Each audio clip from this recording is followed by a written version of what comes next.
अच्छा, अमेज़ॉन पे account suspend होता है, ठीक है, उसकी क्या वजह? अच्छा, उसकी वजहें बेतहाशा हैं। अगर अच्छा। आप अकाउंट हेल्थ के अंदर जाएंगे ना तो उसके सारे रीजंस दिए हुए होते हैं। 3 किस्म के पैनल्स बने हुए होते हैं। उन तीनों पैनल्स के अंदर सिर्फ यही लिखे हुए होते हैं कि कौन कौन से इश्यूज आएंगे तो मैं इसको किस कैटेगरी में लूँगा। ऐसा नहीं होता कि फ़ौरन अकाउंट सस्पेंड हो जाए। ठीक है। पहले वार्निंग्स भी आती हैं कभी कभार, जैसे इंटेलेक्चुअल प्रॉपर्टी राइट्स की सबसे बड़ी वायलेशन है ठीक है। कि जी आपने किसी का ब्रांड था, आपने उसकी फेक कॉपी बनवाई और आपने फेक कॉपी बिल्कुल वैसी बनवाई और आपने चला दी। तो जब वो कस्टमर के पास गया, अगर उसने बोला कि भाई ये मुझे वैसा नहीं मिला, ये मुझे फेक लग रहा है, अगर उसने सिर्फ रिपोर्ट करना है, एक रिपोर्ट का बटन आ रहा होता है, उसने सिर्फ रिपोर्ट करना है, रिपोर्ट इनऑथेंटिक, तो वो अमेज़ॉन पे क्लिक फ्लैग हो जाएगा कि भाई ये इनऑथेंटिक प्रोडक्ट गई है। भले अब वो प्रोडक्ट सही हो ना हो, तो उसकी प्रोडक्ट की जो क्वालिटी है उसको मेंटेन करना जो है ना वो बहुत इंपॉर्टेंट है कि उसकी क्वालिटी मेंटेन हो रही हो। ठीक है, इसी तरह से बहुत सारी चीज़ें आती हैं। सेक्शन 3 बहुत ज़्यादा आता है और इस सेक्शन 3 की बहुत लंबी लिस्ट है, उसके अंदर बहुत सारी चीज़ें डाल दी हैं। सबको ज़्यादातर आती हैं तो सेक्शन 3 आता है, तो इसकी बहुत लंबी लिस्ट है। इस तरह से बहुत क्या है सेक्शन, बहुत सारी चीज़ें। एक अगर पॉइंट बता सर। सेक्शन 3 में अभी तो मेरे जहन में नहीं है, ठीक है, बट मैं इसको इसमें बहुत सारी चीज़ें आती हैं। अच्छा, ये बताएं कि वर्चुअल असिस्टेंट क्या होती है, सही है, और इससे पैसे किस तरह कमा सकते हैं? ठीक है, अच्छा, with respect to virtual assistant तो अब सारी चीज़ों में होते हैं ना। ठीक है।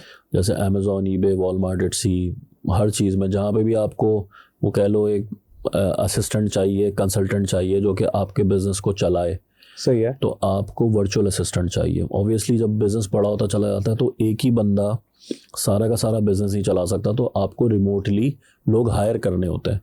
तो उसको एक टर्म दी गई है वर्चुअल असिस्टेंट, कि वो वर्चुअली बैठ के कहीं से भी हमें असिस्ट कर रहा है। ठीक हो गया। ठीक है। अब बात आ गई कि वो पैसे कैसे कमा सकता है। वो पैसे ऐसे कमा सकता है कि ये बहुत ब्रॉडर टर्म है।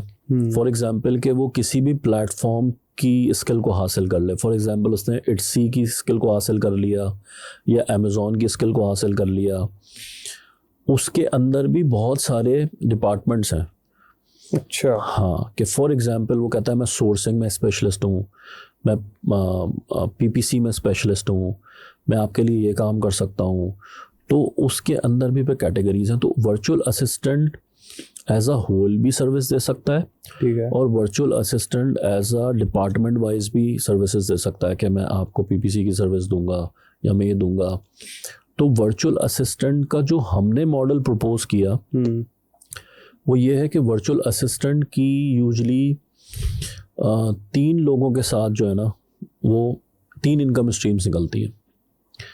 एक इनकम स्ट्रीम तो ब्रांड के साथ है कि फॉर एग्जांपल उसकी लॉयल्टी अगर ब्रांड के साथ है तो वो ब्रांड को बेच सकता है, सही है, ज़्यादा से ज़्यादा बेचेगा और ज़्यादा से ज़्यादा कमीशन कमाएगा। ठीक है। दूसरी उसकी जो लॉयल्टी होनी चाहिए वो होनी चाहिए अपने क्लाइंट के साथ, कि वो क्लाइंट को ये बोले कि मैं आपको ज़्यादा से ज़्यादा प्रॉफिटेबिलिटी की तरफ लेके जाऊंगा, आपको सोर्सिंग में मदद करवाऊंगा, आपके अकाउंट को चलाने में मदद करूंगा, अमेज़ॉन के अकाउंट चलाने में मदद करूंगा।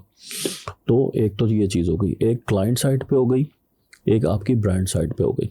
ठीक है। तीसरा हो गया कि वो खुद फ्रीलांसिंग के तौर पे चीज़ें देना शुरू कर दे या अपना अकाउंट बना के और उसमें जो है ना अपना बिजनेस आहिस्ता आहिस्ता रन करना शुरू कर दे।